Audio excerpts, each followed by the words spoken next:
Dans l'épisode précédent, les entrepreneurs ont découvert les fondamentaux de la levée de fonds, de la traction et des indicateurs de performance. Des outils essentiels pour piloter leur croissance et préparer l'avenir de leur entreprise. Mais avant de convaincre des investisseurs, encore faut-il répondre à une question fondamentale. Le problème que l'on cherche à résoudre existe-t-il réellement ? Et la solution proposée répond-elle véritablement aux attentes du marché ? Dans cette nouvelle étape de l'accélération, les entrepreneurs vont être amenés à challenger leurs certitudes et à approfondir leur compréhension des besoins de leurs clients.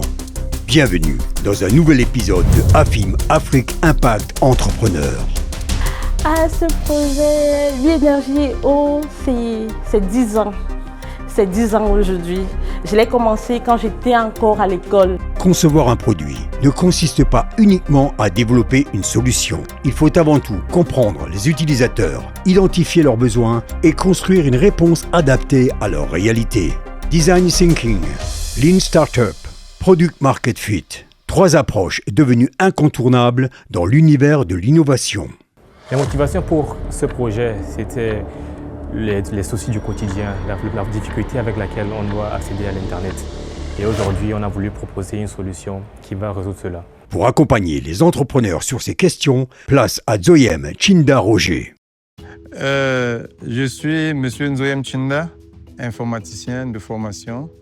Donc, j'ai fait informatique de gestion à l'Université technique de Darmstadt. Après quoi, j'ai travaillé pendant 4 ans dans une entreprise private equity dont il était question de faire l'analyse de marché des logiciels. Ensuite, j'ai travaillé pendant 7 ans comme analyste de données chez Schaeffler. C'est une entreprise qui fabrique les pièces détachées. Et après quoi, j'ai décidé de retourner au Cameroun pour aussi apporter ma pierre, ma contribution à l'évolution du pays. Et depuis lors, je travaille avec les startups. Ceci, c'est depuis 2019 jusqu'à aujourd'hui. Et j'ai été le directeur des opérations Artispaces, d'abord business developer, ensuite directeur des opérations Artispaces. Et après 3 ans, je suis devenu consultant. Mais à côté de cela, j'ai aussi mes propres entreprises. Je suis le promoteur du complexe scolaire bilingue Meli. Je fais aussi dans les champs. Et à côté, je suis consultant en entrepreneuriat. On va parler du design thinking, qui est cette approche de développement produit qui est basée sur l'utilisateur et qui est itératif et très innovant. Nous allons également nous attaquer à la Lean Startup, qui est cette approche qui permet de développer un produit très rapidement en évitant les risques et avec un go-to-market qui est très très rapide.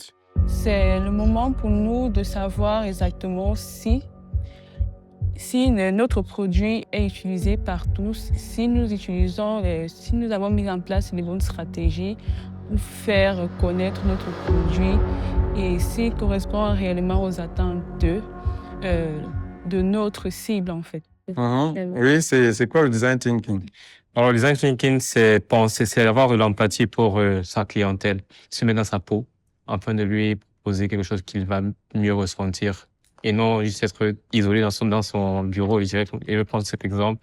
Construisant une solution sans que celui qui doit utiliser à la fin de la journée n'ait idée de comment ça fonctionne. Donc, c'est un peu dans ce sens-là. Vraiment faciliter l'usage et l'expérience de l'utilisateur à la fin de la journée en étant empathique. OK. Pas mal. Une autre définition? Quelqu'un d'autre? Pour moi, le design thinking, c'est vraiment partie des frustrations du client avant de prototyper, avant de concevoir la solution qui va réellement résoudre le problème auquel il est confronté. Yeah, I think it's thinking like the client and for the client. Because you have some clients who have problems they don't know they have. And so with design thinking, what you propose will make them realize also that this is the problem they face. So it's think like the client and for the client. Je vais faire court en disant que le design thinking, c'est une approche de résolution du problème qui place l'utilisateur final au centre de la solution. C'est-à-dire que la première étape consiste toujours à identifier un quelconque problème à résoudre. D'abord, vous commencez par là.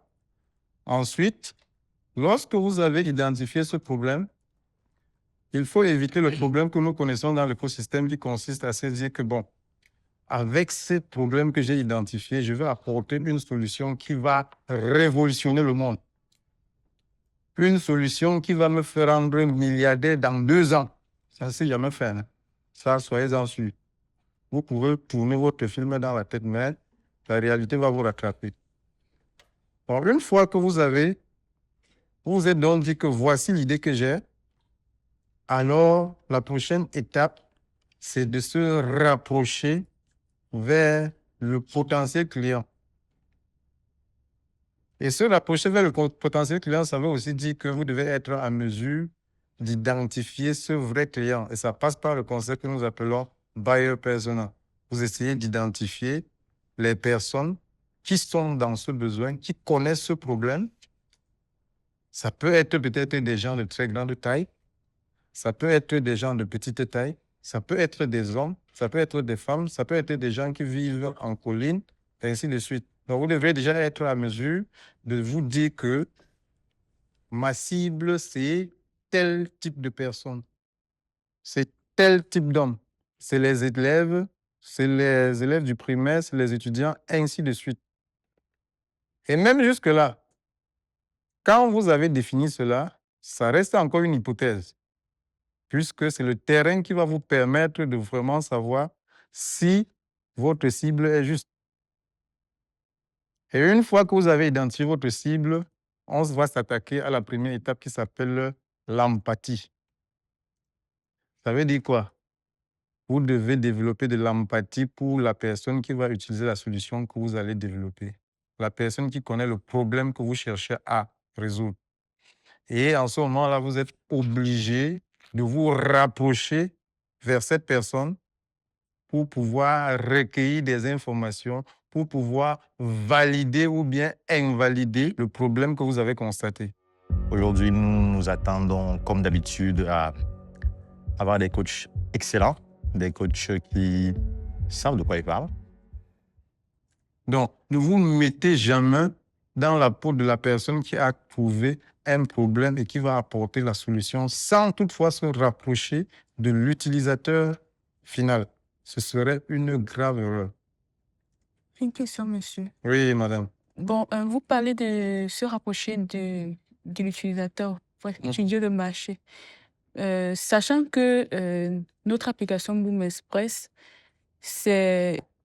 nous avons résolu un problème fait que tout le monde subit, nous y compris, nous subissons ce problème. Notamment le transfert d'argent d'un opérateur à un autre qui est actuellement compliqué. Même si la solution elle existe déjà, Orange et MTN offrent ce service, mais il reste encore assez compliqué parce que une fois qu'on effectue le transfert, il y a un blocus. Soit on ne reçoit pas l'argent, soit il faut contacter le service client. On vous dit que ça va venir après tel nombre de temps, mais ça ne vient pas. Mais est-ce que nous déjà, nous qui subissons déjà ce problème-là, notre équipe en fait, est-ce qu'on ne peut pas se contenter en fait de nos idées en fait, De vos expériences. de nos expériences en fait? Bon, c'est vrai que vous êtes déjà une équipe qui connaît déjà ces problèmes-là, mais l'idéal serait par exemple de prendre un sample un peu plus grand. Et ça, là, ce n'est pas quelque chose qui est compliqué. On ne vous demande pas pour un départ de dépenser tellement de l'argent parce que si vous voulez faire prendre, par exemple, des samples très, très grands, ça va vous coûter peut-être beaucoup d'argent puisqu'il va falloir se déplacer peut-être vers Yaoundé, déplacer vers Mawa. Mais même ici à Douala, vous pouvez, par exemple, prendre un sample de 100 personnes pour vous questionner. Vous faites un montage de questions et vous partez vous questionner. Vous essayez de recueillir des réponses par rapport à ça, différentes réponses. Et quand vous allez recevoir toutes ces réponses-là, vous allez passer à la deuxième étape qui serait en ce moment-là définir réellement le problème. D'accord. Puisqu'en ce moment-là, Vous pouvez arriver même sur le terrain, vous constatez qu'il y a un autre problème encore plus urgent. Vous pouvez vous rendre compte que sur le terrain, le problème que vous cherchez à résoudre n'est même pas très prioritaire pour l'utilisateur final par rapport à ce que vous vous êtes représenté dès le départ. Mais vous ne pouvez pas vous limiter, par exemple, à un sample peut-être de 5-10 personnes, peut-être juste dans votre groupe. Ça peut être biaisé. Peut-être parce que vous vivez dans un quartier qui vous pousse à ça. Bon, je comprends le problème, c'est un problème un peu général. Oui. Mais ne vous limitez pas, par exemple, à un sample de 2-3 personnes. Ce ne serait pas très, très, très pratique. Donc, une fois que vous êtes sur le terrain, vous devez essayer de recueillir des informations, mais vous devez faire attention parce que ce qu'on constate très, très souvent, c'est que les gars développent d'abord déjà des solutions pour aller sur le marché. Mais quand vous avez déjà développé une solution, ça veut dire que vous avez sauté une étape. Le concept demande déjà au niveau de l'idéation de se rapprocher vers le client, ou bien vers le potentiel client final.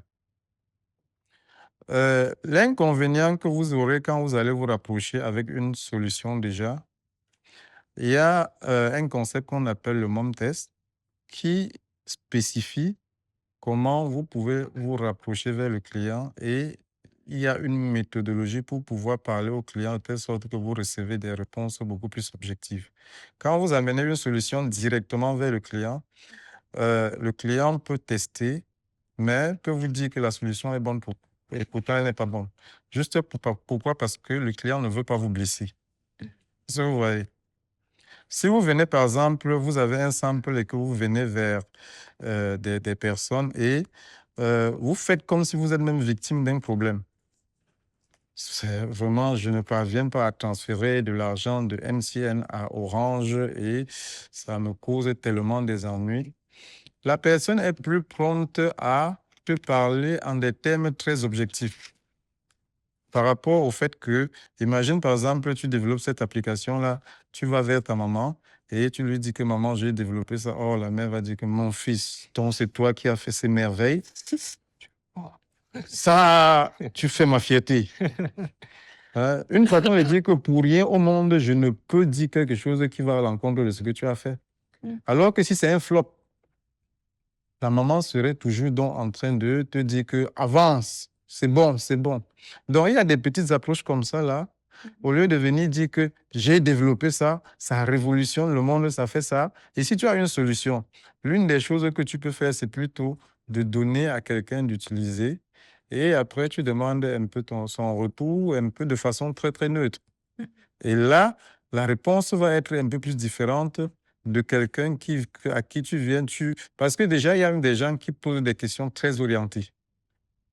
Lui, il ne veut pas entendre que lui, il a développé une solution qui n'est pas bonne.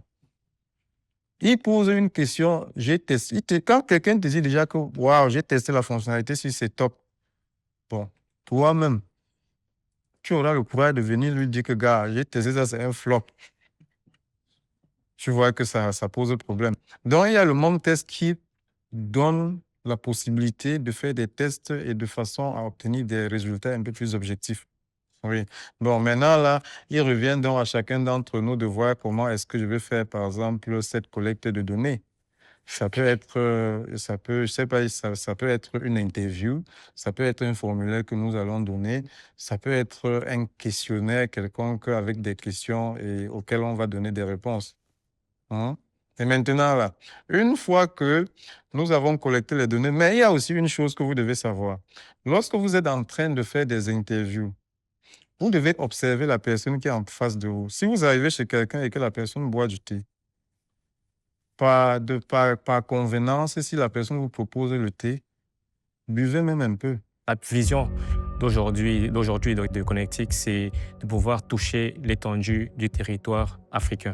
We are going to have a final idea of what we expect, from the various partners we are looking at.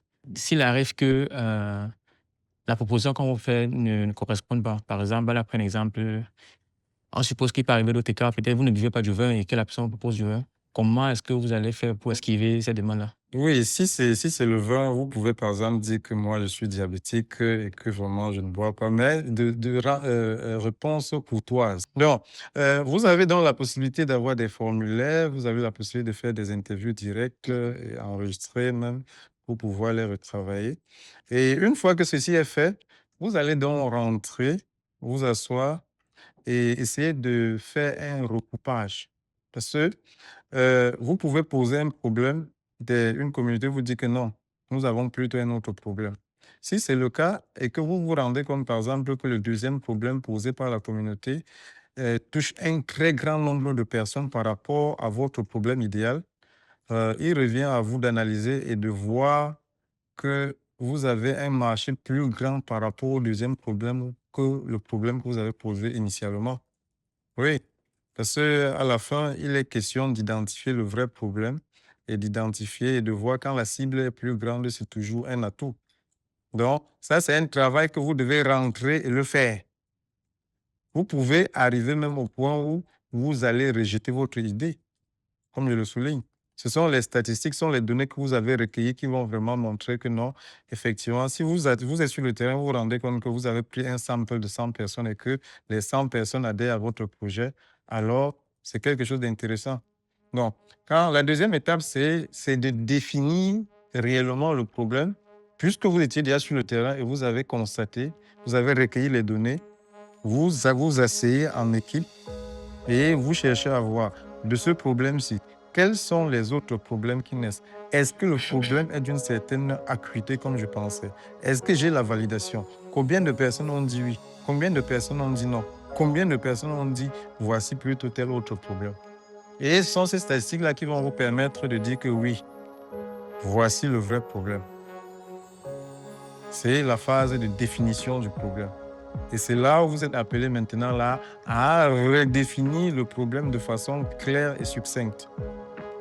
Pourquoi? Parce que, nous allons le voir avec le Lean Model Canvas, un problème qui est clairement et bien défini a déjà une solution à 50%. Lean Startup. Terry Gris. C'est lui qui a mis sur pied cette approche de résolution de problèmes. Qui maîtrise le concept parmi vous? Maîtriser, ça va trop dire, mais on utilise en ce moment. Ou bien ça veut dire quoi selon vous? Ou bien l'approche consiste à faire quoi?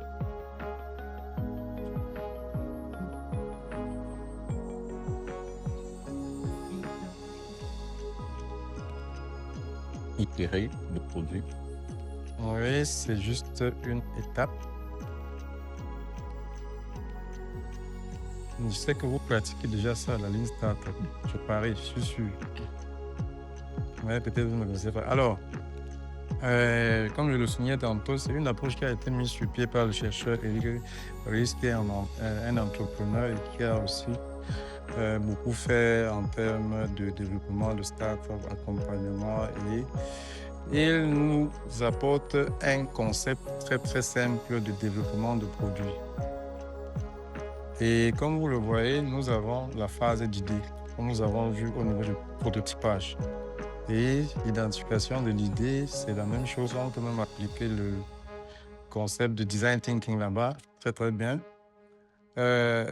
Son concept nous dit, lorsque vous voulez mettre sur pied un projet, ne cherchez pas à développer un produit complet avant de venir le mettre sur le marché. Vous courez le risque de développer un produit et de dépenser trop d'argent et du temps qui sera rejeté aussitôt introduit sur le marché.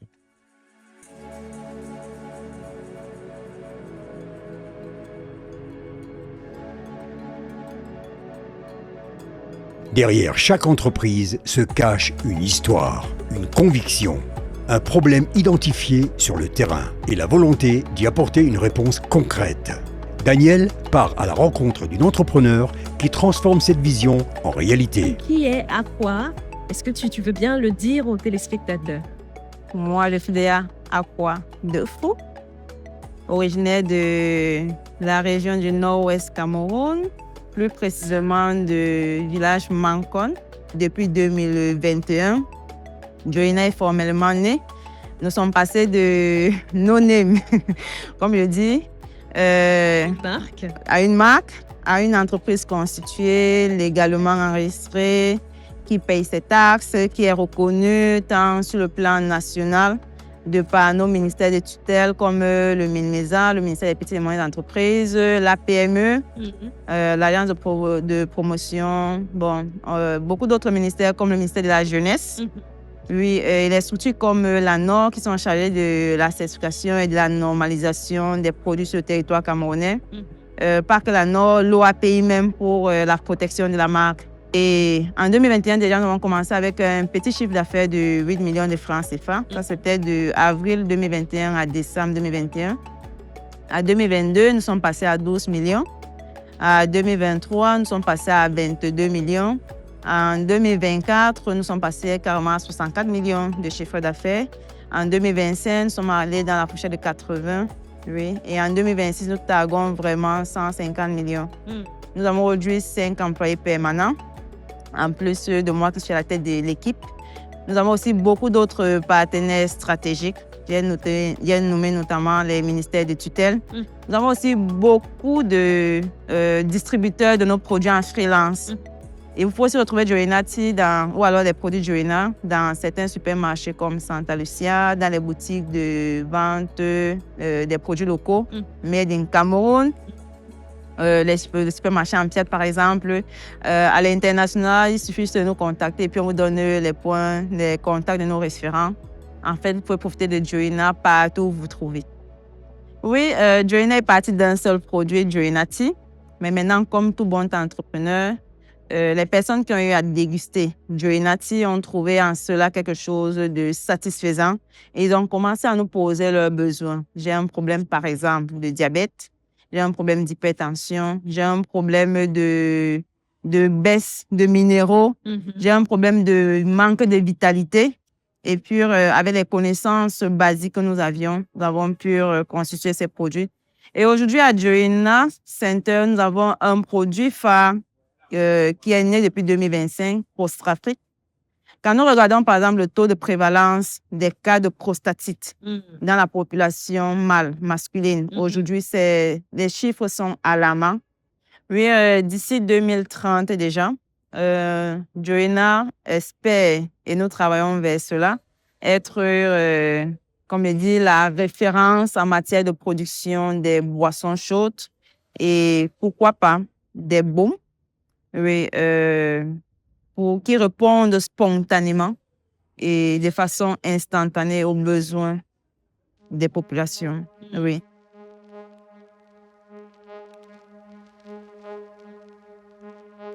Bonjour, bienvenue à NMD. Vous êtes aujourd'hui chez nous. C'est à partir d'ici, je passe beaucoup de temps assis à ce bureau en train de concevoir des missions spatiales, de travailler. C'est vrai qu'on va regarder un peu la salle technique, mais c'est ici qu'on fait ce que NMD fait. On conçoit les missions spatiales, on conçoit des satellites, on apporte notre expertise à l'industrie spatiale et bientôt, on va fabriquer des satellites lorsqu'on aura fini notre levée. Non. Bien. Je vais vous montrer un peu ce qu'on fait du côté technique, à quoi ça ressemble un peu. Non. Juste un peu, parce qu'il y a des choses que je ne peux pas vous montrer aussi. Non. Parce que sinon, je serais dans les problèmes. Allez, à tout à l'heure. Je vais vous voir de l'autre côté. Alors là, vous êtes dans notre petit labo, petit par taille, mais les choses qu'on fait ici, c'est quand même un peu... C'est impressionnant quand même. Je peux vous montrer à quoi ça ressemble quand on a fait un travail de conception de mission spatiale. De manière typique, bon ça c'est vrai que ça c'est conçu pour le public, non? On a des satellites conçus un peu comme ça, avec les différents sous-systèmes. On a des missions animées telles que vous voyez. Ça nous permet de nous rassurer que ce pourquoi la mission a été conçue va être fait. Alors ça a l'air très très attrayant visuellement. Il y a énormément de calculs derrière pour arriver à une visualisation comme ça.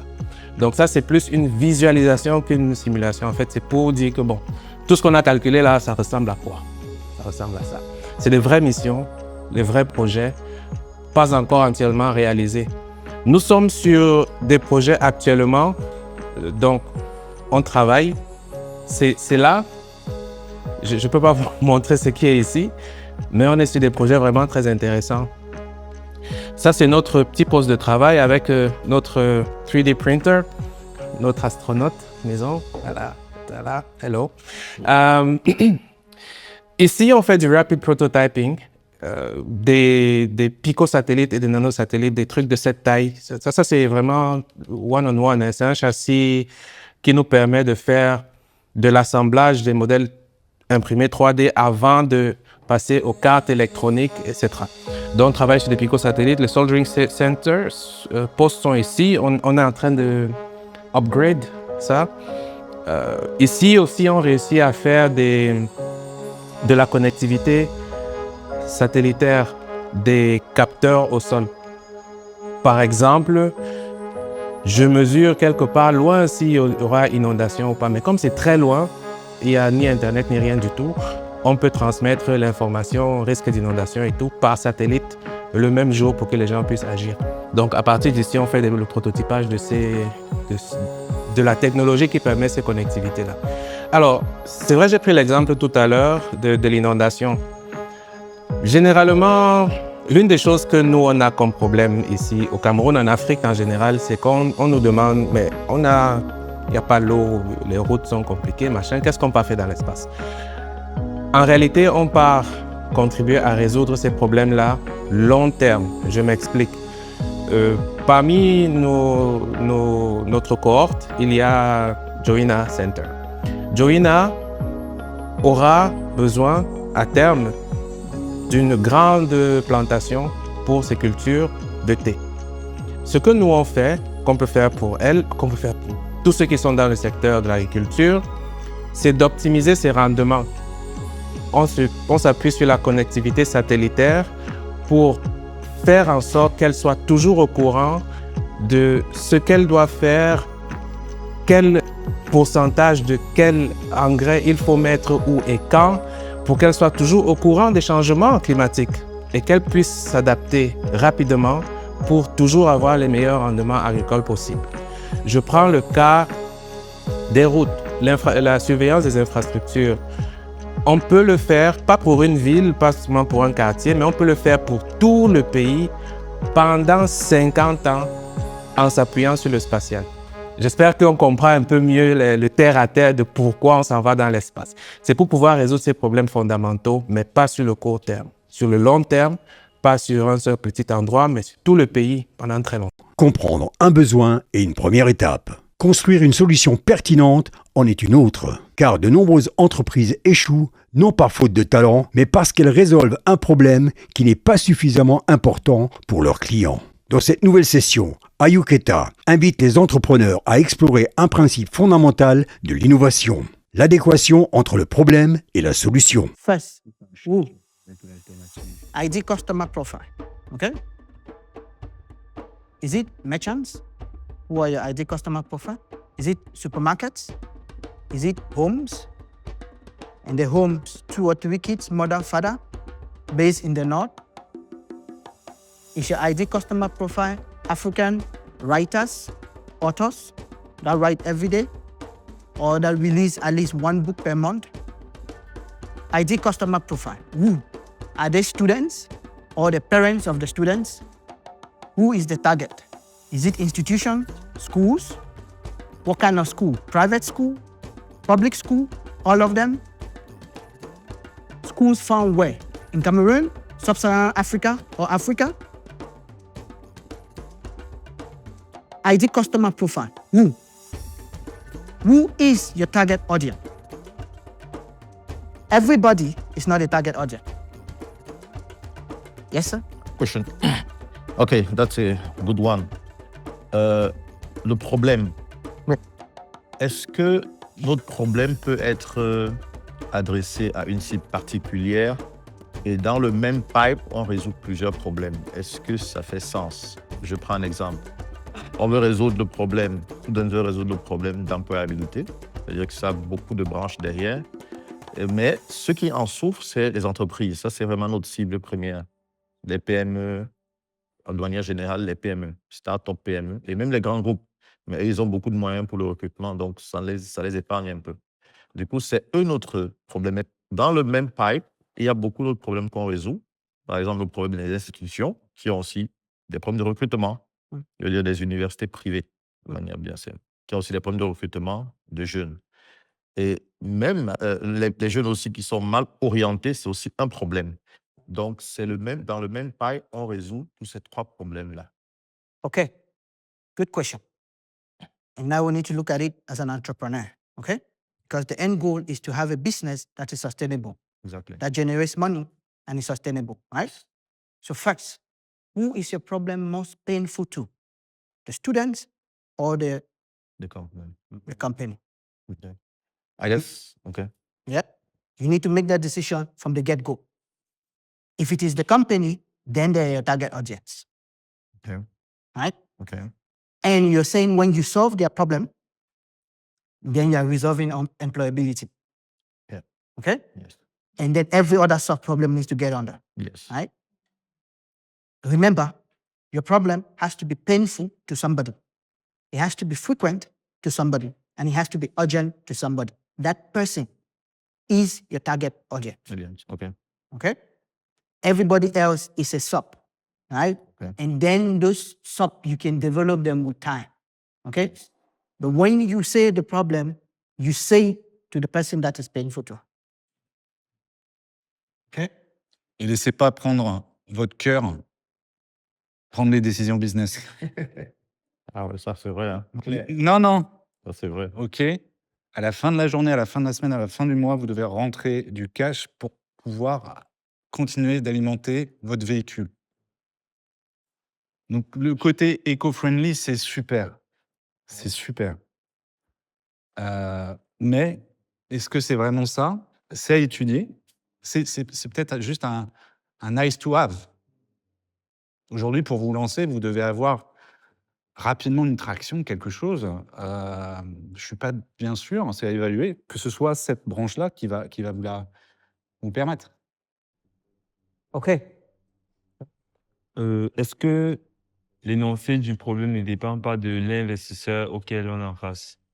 Si l'investisseur a plus, comment dirais-je, est plus sensible à l'aspect éco-friendly, c'est pas cela qu'on devrait mettre en avant lorsqu'on énonce le problème?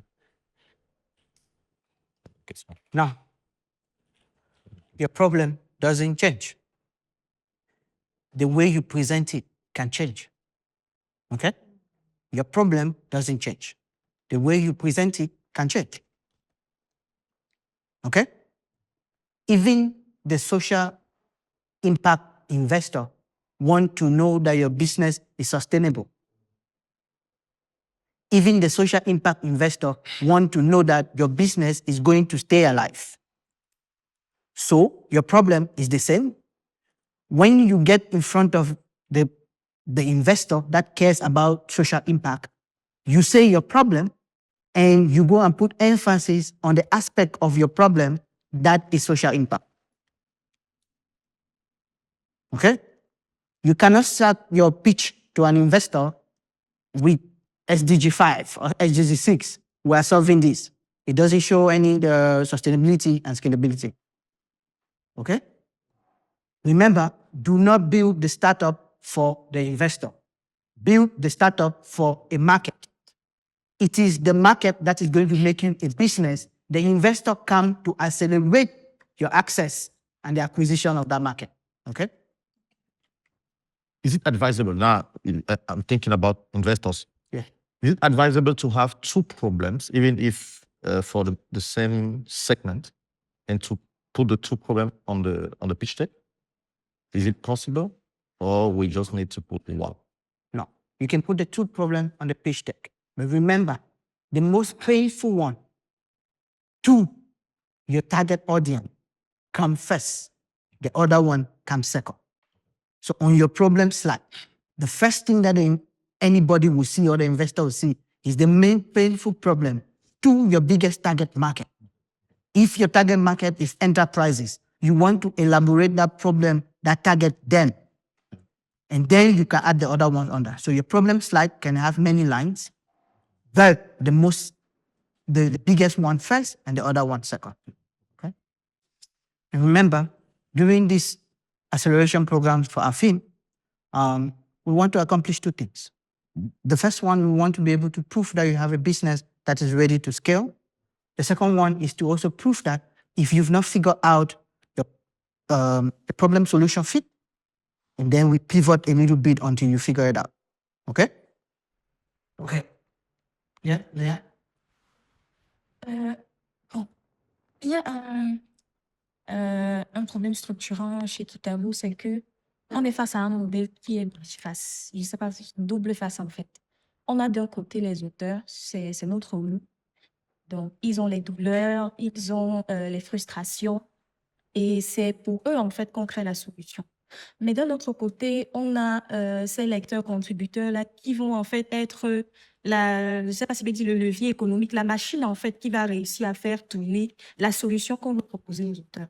Donc, j'ai souvent du mal à présenter le problème.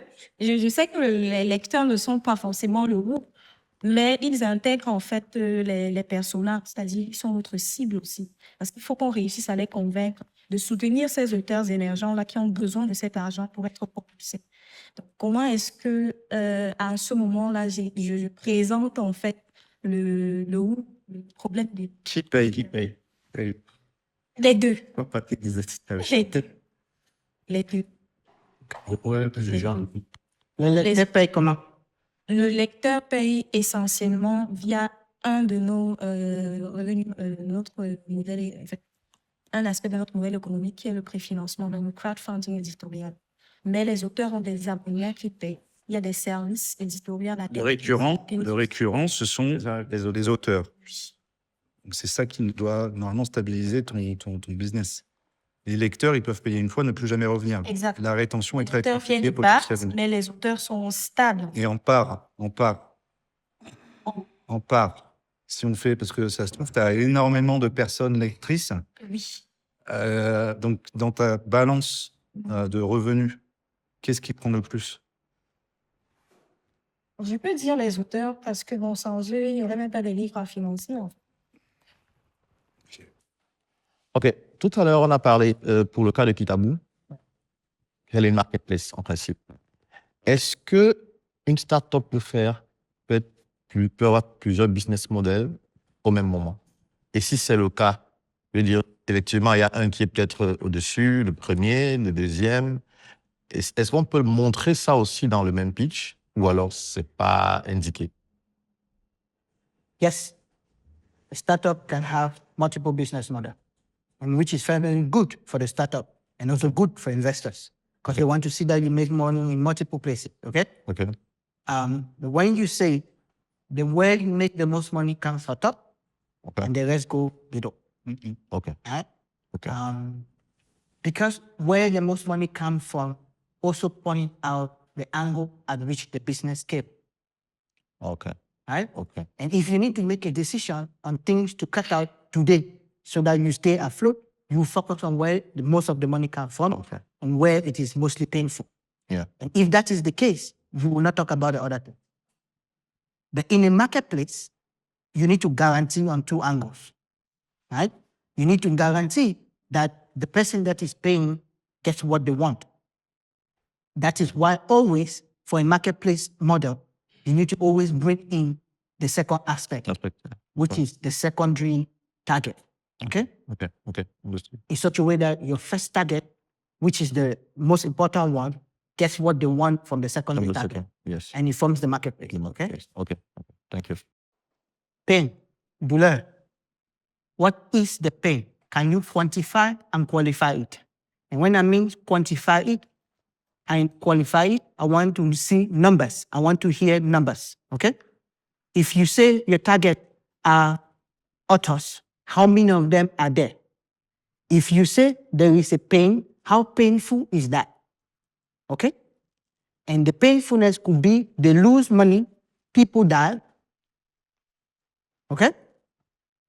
That pain has to also be urgent, means that it has to be resolved now. The next part is when. Okay? Can. And that is the frequency of the problem. A problem that I only face once in a year, I don't need to solve it today. A problem that I face every day, I need to solve it now. Okay? And that's why you need to find your target, and you need to be precise with your target, because you need to have a target that faces that problem as frequent as possible. Today, daily, weekly, or monthly. If it's in a year, if it's every 6 months, and I'm going to give you a short interview technique of how you talk to customers and how you get data back. Okay? Great. I'm going to select one entrepreneur. I will be the entrepreneur selling something, and you will be the client. And what I'm selling solutions for entrepreneurs to unlock funding, which I know that these are all the things that you want. Okay? Sure. Hello, sir. Hello. Welcome. Thank you, sir. I'm Ayok, and I'm from Smart Cash. And today we invited you in our office because we wanted to really understand some of the problems that entrepreneurs face when they need money to run their business. We understand that in Africa, we don't have enough money, and entrepreneurs always struggle to have the investment that they need to build their business. So we designed Smart Cash. But today, I don't just want to talk to you about our solution. First, I want to understand the pain that you're going through as an entrepreneur whenever you need investment to be able to build your business. And I would like you to answer us or to answer me really plainly. Give me as much information as you would love to give. And this interview is non-public. We're not going to put it online. This is for us and to help us build our business. Would you like to do that with me? Yes. And please, can you have some water? Thank you. Can you also permit me to record this session? Yes, sir. Thank you, Ramon. Okay, my first question is, as an entrepreneur, you're based in Africa, can you walk me through some of the pain points that you receive whenever you want investment from an investor? It's a very good question. And as a tech entrepreneur, because I'm not in any other sectors, building innovative solutions requires us to actually come with solutions that people have not yet tested, for example. And today we know that people invest when there's traction. So we would love to have some Silicon Valley type of energy where people also invest in ideas. So that's one of the pains that people don't really trust us from the go as soon as they get what they're trying to build. And secondly, the amount of money that is usually available is short.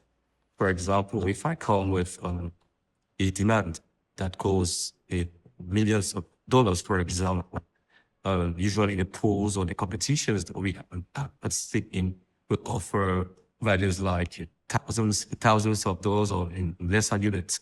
So that's not something usually sufficient for us to launch our ventures. So that is another pain point. Okay. So we already said there is trust and there is the available pool. Mm-hmm. And finally, I think is the accompaniment. Sometimes we don't know. People who have money, we believe they know the way around. So we don't have somebody who holds our hand and brings us to the end. And then obviously exit, because honestly, when I do the solution, I would love to be in it till the end. So they want the any exit. But yes, that's mainly what I'm trying to say. We don't have people saying to us, hey, I want to be with you, not just putting in the money, but being in the adventure, especially not to last. So this is any problem that we face, or I face particularly. Is there anything that you want to add to that? No, not really. Maybe come later. Okay. And the last time that you were looking for money from an investor, what was the most frustrating and expensive thing that you went through? I've shown you how you talk to customers and get feedback from them. At the end of the day, as an entrepreneur, your real problem is to have customers love your solution and you solve their problem. To do that, you must talk to them. There's no other way. You must talk to them nicely, calmly, and make them want to partner with you to build the solution.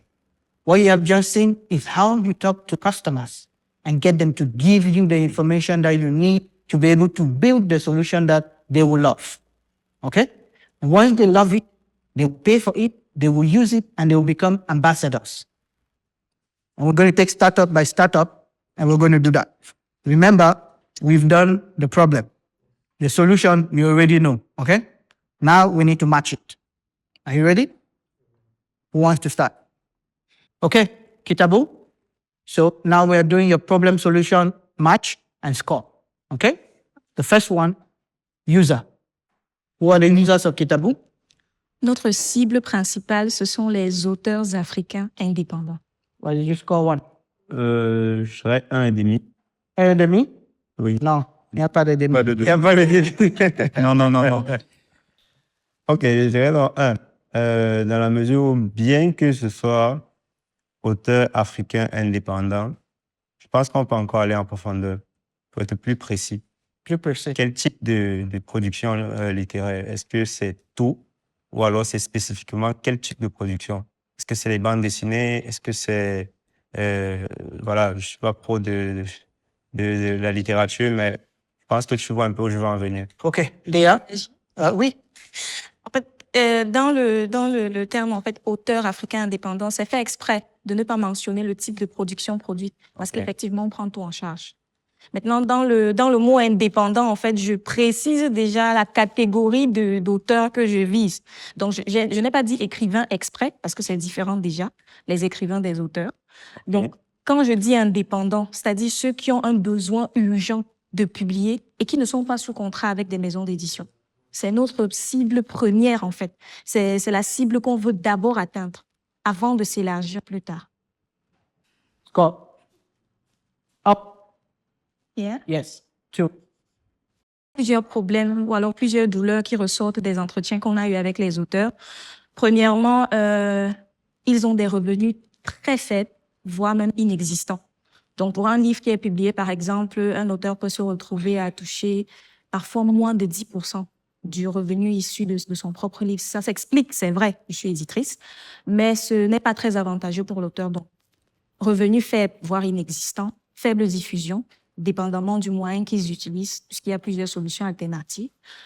Les délais d'attente sont aussi parfois très longs, parce que les maisons d'édition sont parfois très saturées.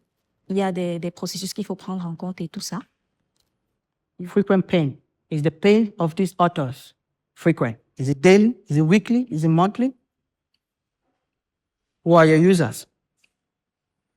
Les utilisateurs de Ecoverse sont principalement les entreprises qui font dans la commercialisation des produits, par exemple les restaurants, les supermarchés et les boulangeries, pour ne citer que cela. Okay. Who want to score? You score? And score your No. You cannot score your co-founder. Somebody else.